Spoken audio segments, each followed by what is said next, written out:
ہاں کیا خنزیر کا چمڑا نجس ہوتا؟ وہ بھائی لمبی چوڑی گل کریے تو پیندا افساد گل تو تمہیں سمجھاتی، چمڑا کوئی نجس نہیں ہوں، سارے رنگ لینا تو انہوں دے وچوں جڑی تری خوش کرنا وہ پاک ہی پا گیا، ہور کم سارے لے جا، کھادا نہیں جا سکتا، کھانا حرام ہے، ناپاک ہونے کی دلیل نہیں۔ یہ ہوئی حال شراب دا کہ شراب پینی حرام ہے، کپڑے نوں لگ جائے بدن تے ڈاکٹر وغیرہ بیچارے آپریشن کرے کوئی نہیں، ناپاک نہیں، نمازاں پڑھ سکتے، زیادہ قرید نہ کریا کرو، گل جڑی انہوں پھلے بن لیا کرو تھوڑی جی، کیونکہ مولوی اسحاق دے دوالے تے اگے دنیا ہوئی ہے، خواہ مخوائی ویر پہ ہو پھر ہور سے نہ کر۔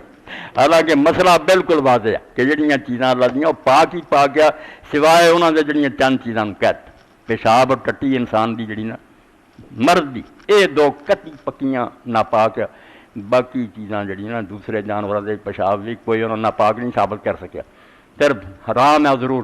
رسول اللہ نے اونٹاں دے پیشاب خود پلائے سی جدو بیمار ہو لوگ ٹھڈ ود گیا تو آپ نے کہا پیو، ٹھیک ہو گیا۔ مسئلے بہت جڑے نا اللہ تعالیٰ دے دین نے آسان رکھے، اسی آپ ہی تنگ کر رہے ہیں۔ اللہم صلی علی محمد النبی الامی وازواج امہات المومنین وذریتہ واہل بیتہ